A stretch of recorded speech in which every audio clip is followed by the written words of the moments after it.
Salut les amis, j'espère que vous allez tous très bien, bienvenue sur ma chaîne YouTube. Aujourd'hui dans cette vidéo on va voir ensemble justement comment gérer un drawdown comme tu le vois ici, en deux façons, donc techniquement et mentalement. Pour moi c'était vraiment important de te faire cette vidéo parce que je pense que ça va t'apporter beaucoup de valeur. Tu vas y apprendre notamment des choses que j'utilise personnellement dans mon trading, des choses voilà, qui m'aident à gérer ces périodes de perte en trading, parce qu'en trading comme tu le sais, on fait pas que gagner, justement notre métier c'est de gérer le risque avant tout, pour au final finir en positif à la fin du mois, à la fin du trimestre, et à la fin de l'année. Donc on va avoir plein de façons techniques, plein de façons aussi mentales de gérer ça, et vraiment reste jusqu'à la fin de la vidéo parce que tu vas vraiment apprendre des informations que tu n'as vues sûrement nulle part ailleurs, et je suis sûr et certain que ça va t'apporter de la valeur. Donc je suis vraiment trop content de présenter ça, et j'ai vraiment hâte de commencer. Donc cette vidéo c'est un petit peu sous forme de cours où je te montre ma présentation, donc n'hésite pas à prendre un petit carnet, un petit stylo pour prendre des notes justement, et revenir dessus à tête reposée pour interpréter encore mieux ce que je te raconte dans cette vidéo, et puis apprendre de la meilleure façon. Ça marche? Donc gérer un drawdown techniquement. Pour moi il y a une première étape que tu dois faire, même avant de commencer du trading en compte live ou alors de commencer ton examen Profirm, comme je l'ai mis ici, tu dois toujours faire du backtesting. Alors pourquoi? Tout simplement parce que tu as besoin de savoir des datas sur ta stratégie, tu as besoin de savoir premièrement si ta stratégie est rentable, parce que si tu sais pas ça, si tu fais un peu du trading à l'aveugle, bah malheureusement tu vas être dans le flou, tu auras aucune ligne directrice justement pour diriger ton activité, et ça va vraiment te causer problème. Moi dans le passé voilà, c'est ce que j'ai fait un peu du trading comme ça, je savais que plus ou moins ma méthode était rentable, mais j'avais jamais fait, si tu veux, de tests approfondis, j'avais jamais récolté de data.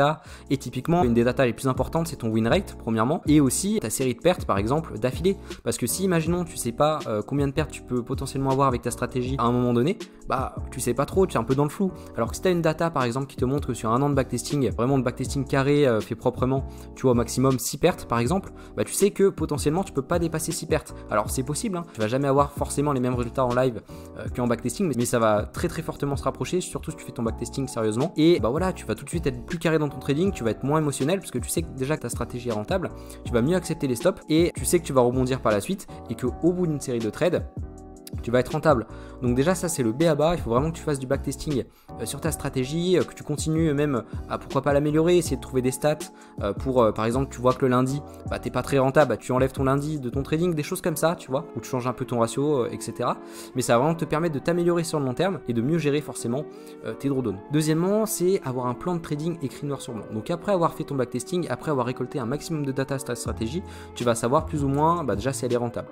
Si tu vois qu'elle est rentable et que la stratégie te convient personnellement, c'est à ce moment-là du coup que tu vas créer un dossier comme tu le vois ici. Je précise que cette photo c'est tiré de mon écosystème Notion, où justement je t'avais fait une vidéo la semaine dernière où je te présentais un petit peu comment ça fonctionne. N'hésite pas à le télécharger si tu as envie parce que c'est super utile. Donc là le mieux si tu veux c'est d'avoir un plan où tu as une sorte de checklist, si tu veux que tu es sur ton bureau, et à l'avenir quand tu verras un setup en live, et bah, tu vas justement revenir sur ton plan, cocher ta checklist et voir justement si ce trade que tu peux potentiellement prendre correspond bien à ton edge, à ton plan de trading. Tu peux même mettre des photos de tes setups en backtesting pour vraiment avoir une meilleure idée de ton plan, et ça va vraiment te permettre d'avoir une meilleure décision. Et donc vraiment c'est quelque chose que je te conseille, d'avoir un plan très clair, comme ça tu enlèves les émotions et tu agis rationnellement avec des datas, et c'est vraiment comme ça que tu peux réussir, et que ça va limiter forcément tes périodes de drawdown parce que tu vas pas prendre des trades émotionnels, et ça va vraiment t'aider dans ton trading. Pour continuer c'est avoir une table de risque. Et donc vraiment pour cette partie là de cette vidéo je te conseille vraiment de noter des choses, que c'est vraiment cette partie qui est selon moi la plus intéressante pour gérer un drawdown techniquement. En tout cas ça va vraiment t'aider justement à lisser ta courbe,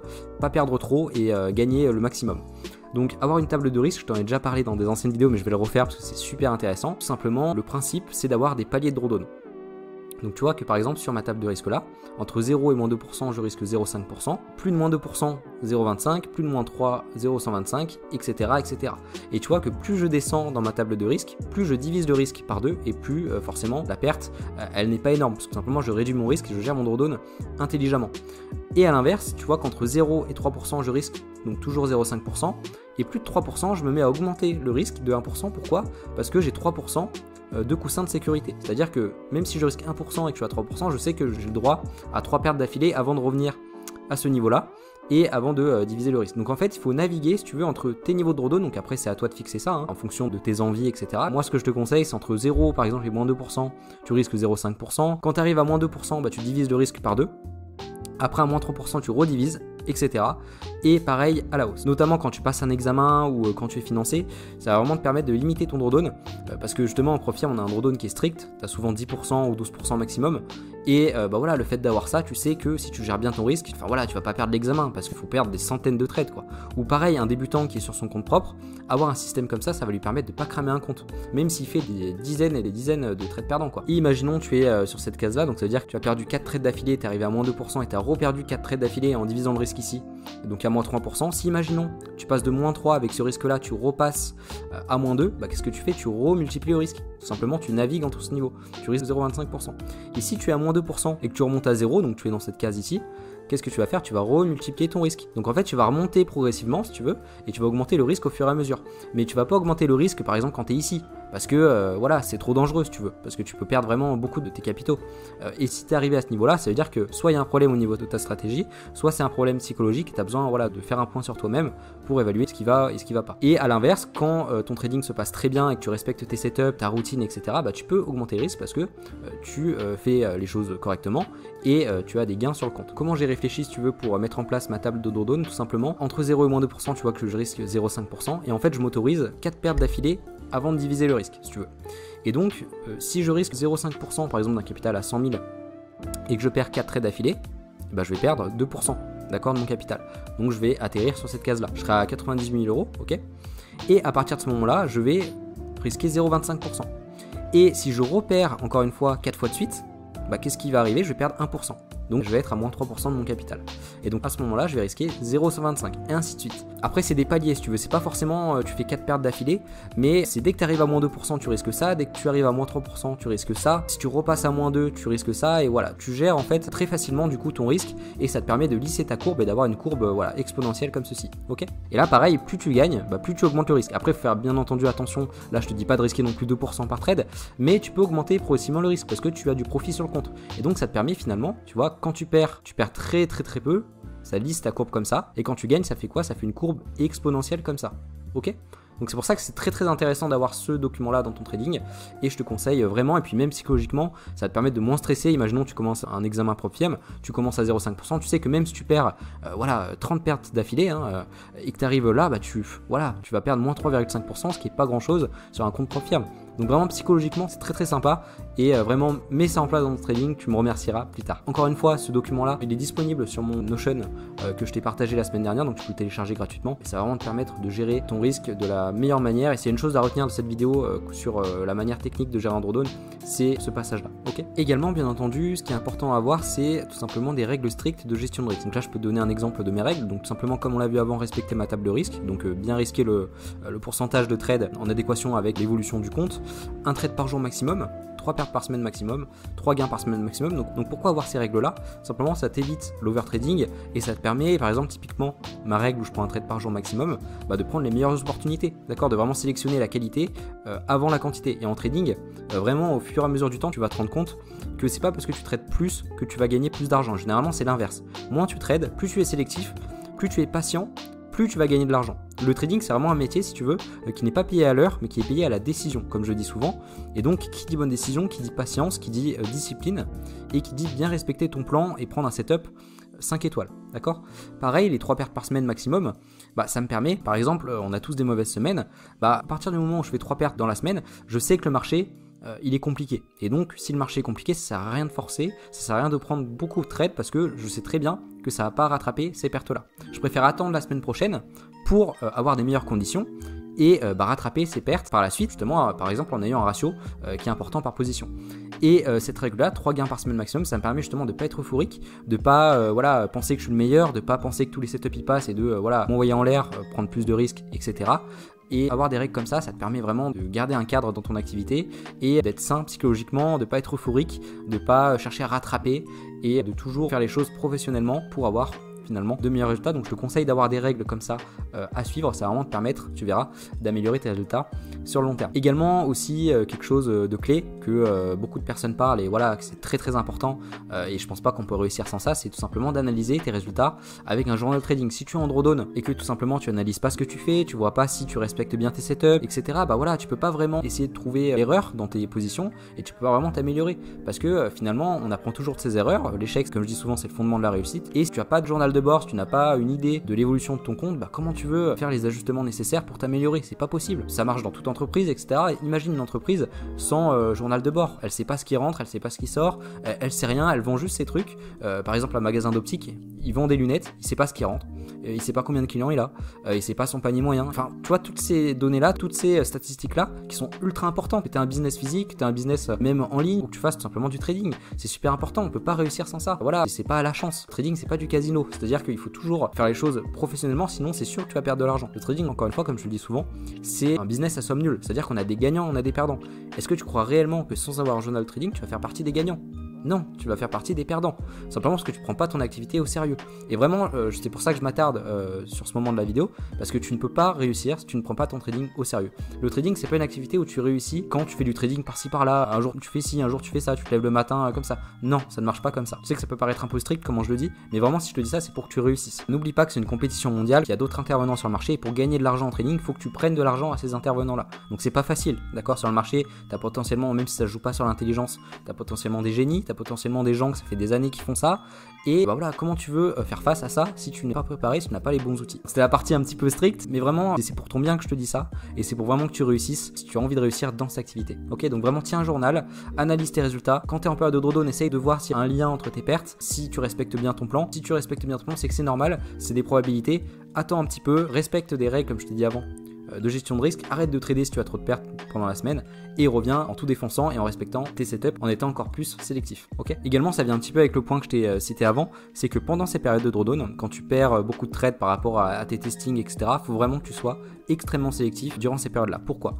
Parce que le marché, il y a des périodes de l'année où, bien entendu, il peut être plus difficile que d'autres moments. Et qu'est-ce que peut faire par exemple un trader qui est totalement débutant en trading? Et bah si le marché est difficile et que malgré ça il respecte son plan mais que le marché voilà, malheureusement il lui donne pas de gain, bah il va faire quoi? Il va prendre de plus en plus de trades, il va forcer, il va se dire je dois travailler plus, voilà, je dois rattraper ça, il faut que j'aille au charbon. Mais en trading c'est pas comme ça que ça fonctionne.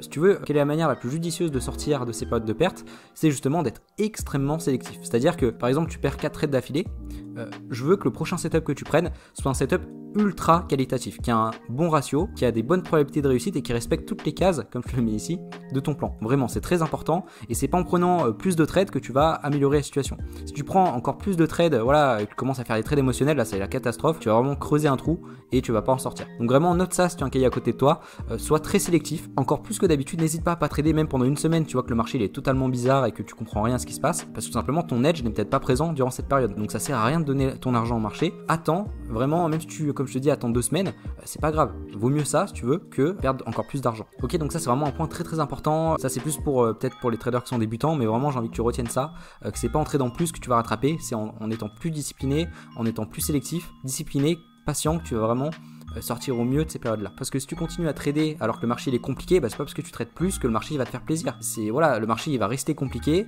et si tu as pas d'edge dans ce marché-là, bah voilà, tu vas encore perdre et c'est des journées où tu peux perdre -7, -8. Alors que si tu avais été extrêmement sélectif, tu n'aurais pas tradé durant ce moment-là.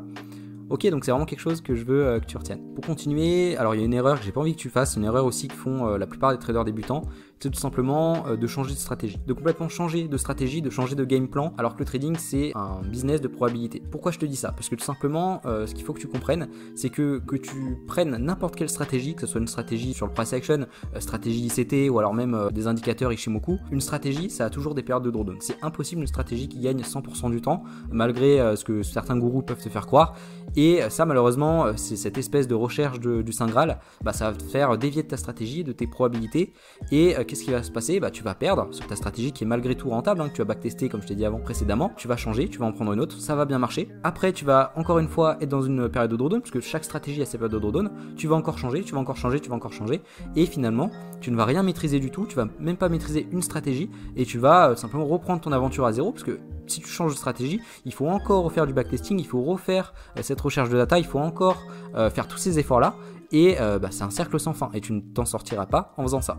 Chaque stratégie assez haut et assez bas. Et bien sûr, il faut que tu aies une stratégie qui te convienne. Si en faisant ton backtesting, tu vois que c'est rentable et que la stratégie te plaît, il faut que tu continues avec cette stratégie. Ça ne veut pas dire, bien évidemment, de changer quelques paramètres. Par exemple, tu vois que tu as un stop loss trop large, tu as un stop loss trop court, etc.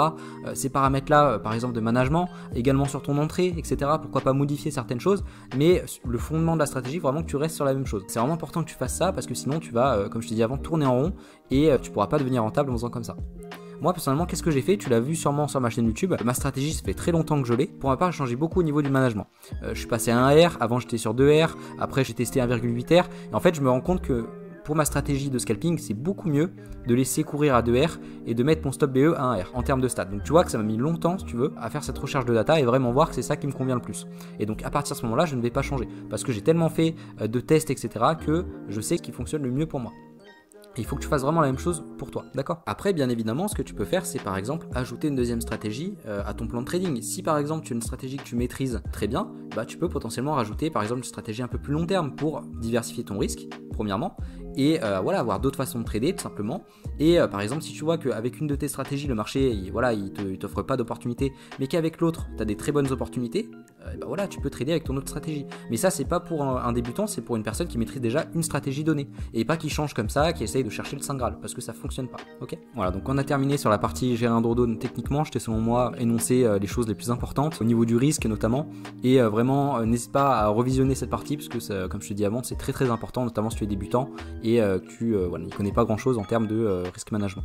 Maintenant, je vais te parler d'une chose très très intéressante, parce que durant cette période-là, ce qui va surtout t'impacter, c'est ton mental. Quand tu perds, et bah tu peux malheureusement interférer tes résultats à cause de toi, à cause de ta psychologie, alors que tu as bien une méthode qui est rentable, tu es bien performant sur les marchés, mais le problème c'est que ta psychologie peut faire que tu peux perdre encore plus en trading, ok?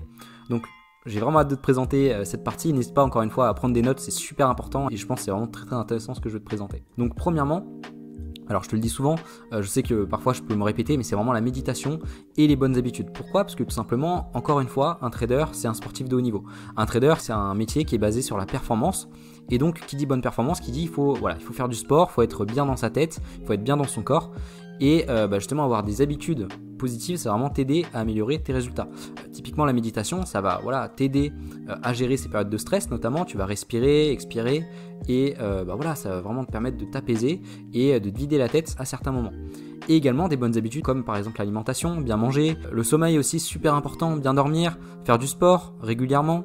Alors bien entendu, on n'est pas des robots, c'est-à-dire que bien entendu qu'il y a des moments dans la journée ou même des journées de manière générale où tu es fatigué, où tu as envie de faire autre chose, et c'est totalement compréhensible, mais vraiment essaye de manière générale dans ta vie de prendre soin de toi et d'avoir des bonnes habitudes. Mais je te dis pas toujours de faire de la méditation 30 minutes par jour, de courir 2 heures par jour. Ce que je te dis, c'est essaye de faire des efforts dans ce sens-là, parce que tu verras qu'il y aura une progression, que ce soit dans ton travail, que ce soit un travail salarié ou même autre chose, mais dans le trading aussi. Et en plus d'améliorer tes résultats en trading et dans ta vie en général, ça va améliorer ta santé. Et la santé, si on n'a pas une bonne santé, on peut tout simplement rien faire. Donc c'est vraiment très important que tu prennes ce point au sérieux, ne serait-ce que pour toi et pour ton trading. Donc fais-toi ce cadeau, et des bonnes habitudes, mets des choses en place, essaye d'être discipliné avec toi, médite et tu verras que tu vas forcément beaucoup mieux gérer ces périodes qui peuvent être très compliquées dans ton trading. Que ce soit dans ton trading d'ailleurs ou même dans la vie, si tu as des choses difficiles dans ta vie, et en ayant des bonnes habitudes et en faisant de la méditation, des choses comme ça, ça va forcément t'aider à aller beaucoup mieux. Ok, donc c'est vraiment important que tu prennes ce point au sérieux. Pour continuer, alors là je suis super heureux de te présenter cette astuce là parce que j'ai vu pas beaucoup de traders en parler et je te jure que c'est incroyable. Mais je pèse mes mots. C'est-à-dire que moi je le fais depuis, ça fait plusieurs mois, depuis bien 6 mois, 5 mois peut-être. Et c'est incroyable. Alors cette astuce c'est quoi? Elle est toute simple, c'est tout simplement tous les jours tu te fixes une routine, notamment avec un daily report card comme tu peux avoir gratuitement grâce à mon écosystème Notion que je t'ai partagé la semaine dernière. Tu vas mettre en place cette habitude qui est d'imaginer avant de commencer ta session ton trade toucher le stop loss. Mais quand je dis imaginer, c'est-à-dire que tu t'assois, tu visualises ton trade toucher la ligne rouge sur MT4 ou MT5, tu visualises vraiment comme si c'était réel. Et tout simplement, qu'est-ce que tu fais? Tu t'imagines aussi rester calme et discipliné. Tu te dis, voilà, je reste calme, je reste discipliné, c'est qu'un stop loss, mes résultats c'est au bout d'une série de trades, c'est pas que sur un seul trade. Et je sais que ça peut paraître bizarre, je sais que quand je dis ça, on a l'impression que c'est pas une astuce qui est ouf, parce que voilà, c'est juste des choses que tu te dis à ton cerveau, mais au fur et à mesure, avec la répétition, ton cerveau il va vraiment l'imprégner, surtout si tu fais ça sérieusement. et tu verras quand tu auras un stop loss. Par exemple, moi je peux te donner un exemple, j'ai un stop loss il y a à peu près 3 jours. J'ai plus d'émotion, j'ai presque plus d'émotion, j'ai presque plus ce petit pincement des fois que tu peux avoir quand tu es débutant, ce petit pincement au ventre, je n'ai plus ça. Voilà. Le trade touche mon stop, je n'ai rien du tout. Et je peux te dire qu'il y a des années, quand mon trade touchait mon stop loss, c'était compliqué psychologiquement et des fois je mettais bien une demi-heure avant de voilà, passer à autre chose et me dire voilà, c'est qu'une perte, etc. Là, je te jure que c'est incroyable. Donc vraiment, pratique ça tous les matins. Imagine ton trade toucher le stop loss et ça va vraiment t'aider à accepter les probabilités. Parce que quelque chose qui peut être négatif dans le trading, c'est par exemple faire l'inverse. Tous les jours s'imaginer son trade toucher le TP. Parce qu'en fait, le marché, on ne peut pas le contrôler. Et qu'est-ce qui est pire entre avoir un trade qui touche le TP et qui touche le stop loss? Bah forcément, c'est le stop loss. C'est pour ça que cette habitude-là, ça te prépare le mieux possible au pire parce que c'est que en perdant des trades que tu peux déclencher des habitudes qui peuvent être négatives, l'overtrading, etc. Donc si tu maîtrises cette partie-là de ton trading, le fait d'accepter encore mieux un stop au fur et à mesure, bah forcément, tu vas mieux gérer tes gains par la suite parce que tu auras des pertes qui sont plus petites et des gains beaucoup plus gros. Et tu vas pas faire voilà, du revenge trading ou des choses comme ça. Donc vraiment mets ça en place dans ton trading, c'est une habitude super et ça va vraiment t'aider à mieux gérer un stop et enlever au mieux ces émotions qui peuvent être négatives et qui peuvent te causer de faire des choses émotionnelles qui ne sont pas en accord avec ton plan. Maintenant, faire attention aux éléments extérieurs. Alors tout simplement, c'est quelque chose auquel j'ai envie que tu portes attention. Je vais te prendre par exemple mon exemple personnel. Tu l'as vu en septembre, j'ai fait un mois catastrophique. Tu peux aller regarder sur YouTube, je le partage honnêtement. Il était catastrophique. Pourquoi j'ai fait ce mois-là ? Tout simplement, après avoir un peu revu mes trades, après avoir analysé mes résultats en profondeur, j'ai tout simplement vu qu'en fait mes résultats étaient très sûrement causés par le fait que mon grand-père est gravement malade. Et ça m'a impacté, je pense, psychologiquement, parce qu'il n'y avait aucune raison que voilà, j'ai ce mois-là. Je l'accepte, il n'y a pas de souci, je suis responsable de mes erreurs. Mais qu'est-ce que j'aurais dû faire ? J'aurais dû porter attention à cet élément-là, mon grand-père, et me dire, écoute Paul, c'est pas le bon moment, le marché il s'en fout que ton grand-père il soit malade ou des choses comme ça, fais une petite pause d'une semaine ou deux, ça te fera du bien. J'aurais dû me dire ça à ce moment-là, mais malheureusement, voilà, je continue à trader, et même si tu le vois pas, si tu veux, directement, c'est toujours un peu dans ton subconscient, si tu veux, je pense, et ça peut toujours influencer tes résultats. Parce que le trading, c'est tellement influencé par nos décisions, par nos psychologies, etc., que si tu as une mauvaise psychologie à un moment donné, par exemple, tu as un proche qui est malade, ou encore pire, tu as un décès, ou un truc comme ça, vraiment, mon conseil, c'est ne trade pas, parce que tes émotions, elles vont être encore plus présentes, et le marché, que tu aies une vie géniale, ou alors que tu aies une période de vie qui est difficile, il s'en fout totalement. Donc, il faut pas que tu le prennes, si tu veux, personnellement. C'est la pire chose à faire, c'est prendre tes résultats de trading personnellement. Le marché, il sait pas que tu existes, d'accord ? Le marché, tu ne le fais pas bouger, c'est les gros intervenants, les gros poissons qui le font bouger. Donc vraiment, si tu as des éléments comme ça dans ta vie, fais une pause. Comme c'est un conseil que je te donnerai plus tard, mais fais une pause, prends du temps pour toi, continue tes bonnes habitudes, médite, essaye aussi voilà, de parler autour de toi pour faire en sorte que ça aille mieux dans ta vie avant de reprendre activement ton trading. Donc voilà, ça vient un petit peu avec ce que je t'ai dit avant. Durant ces périodes, que ce soit en drawdown ou alors par exemple il t'arrive quelque chose personnellement, voilà, vois du monde. Ne sois pas isolé dans tes pensées parce que tu vas ressasser des choses qui sont négatives, tu vas devenir de plus en plus négatif et voilà, ça va pas t'avancer, ça va pas te faire progresser, tu vas justement régresser et c'est pas ce que tu souhaites et c'est pas ce que j'ai envie que tu fasses dans ta vie non plus. Donc n'hésite pas à voilà, voir tes parents, voir tes amis, ta petite copine si tu as la chance d'avoir une petite amie, pour vraiment essayer de discuter, essayer de voir autre chose aussi, de te vider la tête, de pourquoi pas faire des activités sportives, des activités, un petit cinéma ou alors tu vois un petit escape game, n'importe quoi, mais juste pour te sortir on va dire de ta bulle négative et pour que tu reviennes si tu veux plus positif par la suite. Ça va vraiment t'aider dans ta psychologie et ça va t'aider aussi dans ta vie en général. Également je t'en ai parlé dans la dernière vidéo où je te présente encore une fois mon Notion, il y a une partie journal psychologie. Et dans cette partie-là, si tu veux, ça va te permettre d'écrire, si tu veux, de tenir un petit journal intime de ton trading ou de ta vie de manière générale. Et ça va te permettre, encore une fois, de te vider la tête, de noter par écrit ce que tu penses, ce que tu ressens. Par exemple, voilà, parler de ce qui se passe, si tu as fait une mauvaise journée de trading ou quoi que ce soit, ce que tu as envie de mettre sur papier. Parce que des fois, c'est vraiment du bien, si tu veux, de ce que tu as dans la tête, vraiment l'écrire, que ce soit sur un carnet ou alors sur Notion, sur un ordinateur. Parce que ça va te libérer l'esprit. Moi, ça m'aide aussi de temps en temps. Par exemple, quand j'étais, je m'en souviens un petit moment, mais quand j'étais en examen à MyForex en phase 2, j'avais une série de pertes à un moment donné. J'étais à plus 3% ou 4%, j'étais revenu à BE. Et voilà, je notais, si tu veux, dans mon journal pour m'aider à rester concentré, me vider la tête. Enfin voilà, je peux que te conseiller ça, c'est une bonne habitude à tenir sur le long terme, je pense. C'est pour ça que j'ai intégré dans mon écosystème Notion. Et je t'invite sérieusement déjà à télécharger parce que ça va vraiment t'aider. Tu vas avoir voilà, mon daily report card, mon journal psychologie, journal trading, etc. Je suis sûr que ça va te permettre de t'améliorer durant des phases difficiles et des phases de drawdown. Également, quelque chose d'important que j'ai envie que tu fasses, c'est évite la comparaison. Quand tu es en période de drawdown, tu peux regarder par exemple sur Instagram des personnes, des traders qui ont des gros paiements où tu as l'impression qu'ils gagnent tout le temps. Mais je vais te dire une chose, et retiens bien ça dans cette vidéo, c'est que même le meilleur trader que tu vois sur Instagram qui a des paiements de 50 000 euros, même 100 000 euros en profit, il a des périodes de drawdown. Tu n'es pas tout seul dans cette période-là. Je vais donner un exemple tout simple que j'ai parlé quand j'étais en live, j'ai fait un live il n'y a pas longtemps. Tout simplement, il y a un trader sur Twitter, alors je vais pas le nommer, mais pour moi, c'est un des meilleurs traders de tous les temps en termes de performance. C'est un des meilleurs traders que j'ai jamais vu. Et j'avais toujours l'impression qu'en fait, ce trader, il y avait des paiements et des paiements et des paiements. J'avais de drawdown, que des gains. Et je me suis aperçu de quelque chose, parce que ce trader est quand même assez transparent aussi, donc ça fait plaisir. Il a partagé tout simplement un de ses comptes financiers qui était sur Founded Engineer. Il était tout simplement à moins 9%. Et d'ailleurs, il a remonté, je crois, à moins 3,6%. Mais c'est pour te dire qu'il a eu moins 9%. Donc tu vois, il a quand même un drawdown très important, assez important.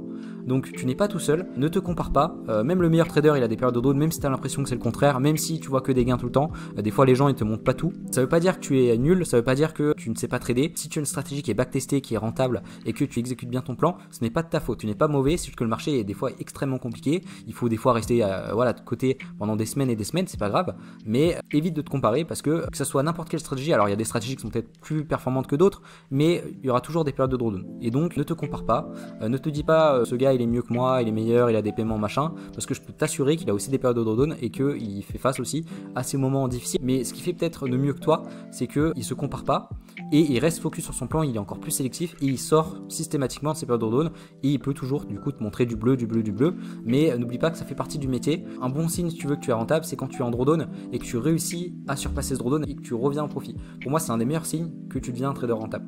Donc vraiment, évite la comparaison, sois focus sur toi-même, sur ton chemin, et c'est comme ça que tu vas réussir. Après, si jamais tu veux te comparer, fais-le de manière productive.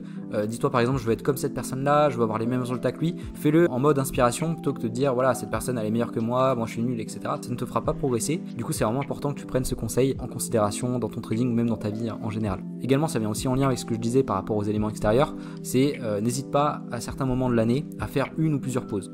Si tu sens qu'il y a quelque chose dans ta vie qui se passe très mal, que tu te sens pas bien, que ce soit n'importe quelle raison, ou même que tu as envie de faire des pauses, tu te sens fatigué, des fois on est fatigué, on n'est pas parfait, fais des pauses, fais pourquoi pas quelques jours de break, ça va vraiment te faire du bien, et même si tu peux te le permettre, fais un petit week-end avec ta copine, ou alors essaye de voyager, encore mieux si tu peux encore une fois te le permettre, mais essaye de voir autre chose pendant ces moments, et même même si tu es en profit, ça ne veut pas dire de pas faire de pause, des fois tu peux faire des bons profits, mais tu es un peu fatigué, et tu sens que ton cerveau il commence à surchauffer, et tu peux effectivement prendre une pause à ce moment-là, partir en voyage, te féliciter de tes efforts. C'est vraiment quelque chose que je te conseille de faire dans ton trading, dans ton business ou même dans ta vie. N'hésite pas à te reposer un petit peu, ça te fera le plus grand bien, tu reviendras plus fort. Il y a une citation que j'aime beaucoup par rapport à ce sujet-là, c'est reculer pour mieux avancer, et vraiment j'ai envie que tu gardes cette citation au fond de ton esprit et n'hésite pas à la noter sur ton petit cahier si tu es en train de prendre des notes, ça va vraiment t'aider par la suite. Également pour continuer, si jamais tu en as le besoin, c'est de retourner tout simplement un petit peu en compte démonstration.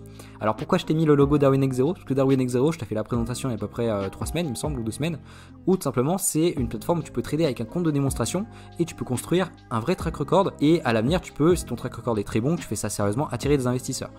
Mais le fait de retourner en démo, par exemple avec une solution qui est DarwinX0, ça va pas te coûter très cher, ça va te coûter quelques dizaines d'euros par mois, et ça te permet déjà de pas risquer ton propre argent si par exemple tu as une période compliquée, et ça te permet de tout de même progresser, etc. Dans quelles circonstances je te conseille de retourner un petit peu en compte démonstration? Tout simplement, imaginons que sur ton compte propre, ce qui peut arriver, par exemple à un débutant ou même un trader expérimenté, il peut perdre beaucoup de son capital. Par exemple, il fait une erreur émotionnelle, il perd par exemple à un moment donné sur un mois 5-6% par exemple. Donc c'est pas non plus énorme, mais c'est quand même une grosse somme d'argent, surtout si le trader a un gros capital. Tout simplement, revenir un peu en démonstration, ça te permet de reprendre conscience dans ta stratégie, dans tes compétences, parce que le fait de perdre beaucoup comme ça en faisant des erreurs, par exemple, ce qu'on peut tous faire en tant qu'être humain, continuer à trader en réel en disant au fond de la tête je vais rattraper, ça va pas t'aider. Et moi je te conseille par exemple tu fais une grosse perte comme je t'ai dit avant, de retourner un peu en compte démonstration, ça te fera le plus grand bien, de faire un petit peu du DarwinX0 ou alors en compte démonstration, etc. Et justement ça peut te permettre, c'est un compte DarwinX0, d'être toujours productif. Même si c'est un compte démonstration, tu ne gagnes pas d'argent, tu peux potentiellement avoir des allocations avec cette plateforme là, donc ça peut être productif pour toi à certains moments, même quand tu te sens pas très bien. Si par exemple tu as une période un peu négative, tu peux toujours aller en compte démonstration et éviter de risquer ton propre argent pendant ces périodes, et de toujours affiner tes compétences, de toujours travailler ton exécution par exemple, toujours etc. Même si tu vas pas forcément travailler ta psychologie en compte démonstration, mais ça te permet toujours de progresser et d'améliorer certains aspects de ton trading que tu n'avais pas vu auparavant. Voilà, donc c'est la fin de cette vidéo. vidéo, j'espère que ça t'a vraiment plu. J'ai abordé vraiment les points essentiels selon moi, que ce soit psychologiquement ou techniquement. J'espère vraiment que ça t'a apporté de la valeur, mais je pense, j'en suis sûr. Je suis vraiment très heureux d'avoir fait ce contenu là, j'ai vraiment hâte de te le publier sur YouTube parce que je suis sûr que ça va vraiment t'aider à réussir, que ce soit un examen propiam ou alors d'autres projets que tu as dans ta vie par rapport à ton trading. Donc voilà, n'hésite pas à mettre comme d'habitude un petit commentaire si tu as la moindre question, ça me fera un plaisir d'y répondre et ça me fait trop plaisir. Merci à toi pour ton écoute, pour ton attention. Pour conclure, j'aimerais aussi te dire que le drawdown c'est normal, ça fait partie de notre activité, c'est le métier tout simplement de gérer ces périodes là. En trading c'est pas que des gains, ça marche pas comme ça. Une courbe d'un trader c'est pas une ligne droite qui va directement à la hausse, c'est tout simplement une courbe voilà, qui monte, qui descend, qui monte, mais en ayant des gains plus gros que ses pertes, bah forcément t'as une courbe qui monte sous forme d'escalier un petit peu, tu vois, comme ça, voilà. Prends aussi conscience que même le meilleur trader au monde il a ces périodes là et que ça te définit pas en tant qu'être humain, ça veut pas dire que tu es pas intelligent, ça veut pas dire que tu es nul en trading, tout simplement que le marché est compliqué et que tu dois justement faire toutes les astuces que je t'ai données juste avant pour te permettre de revenir plus fort et d'affronter ces périodes là de la meilleure façon. Et là vraiment si tu utilises toutes les clés que je t'ai données dans cette vidéo, tu as selon moi tout ce qu'il faut pour réussir durant cette période là et tu as selon moi toutes les compétences requises pour voilà, gérer ces pertes et les gérer professionnellement, ne pas cramer de compte et tout simplement devenir meilleur au fil du temps. Ok, n'hésite pas à t'abonner pour être au courant des prochains contenus qui vont sortir sur la chaîne. Tu verras que ce sera toujours des contenus avec le maximum de valeur ajoutée parce que j'ai vraiment envie de te faire progresser dans cette activité. Également, si tu souhaites aller plus loin avec moi, n'hésite pas à télécharger le premier lien en description. Tu vas tout simplement pouvoir aller sur mon site et télécharger donc mon écosystème Notion avec mon journal de trading, mon daily report card, mon journal psychologique comme je t'ai présenté la semaine dernière. C'est vraiment super intéressant avec 10 PDF complets, que ce soit à n'importe quel sujet, choisir un courtier ou gérer un risque, avoir une bonne psychologie, etc. Et également un quiz de 20 questions sur la gestion de risque qui peuvent te permettre de progresser en trading. Donc n'hésite pas, c'est gratuit, je t'envoie ça directement et rapidement par email. En tout cas, nous on se retrouve très bientôt la semaine prochaine pour la prochaine vidéo. Et écoute, prends bien soin de toi, profite de la vie, profite bien de ton week-end aussi. Et à bientôt, salut, prends soin de toi.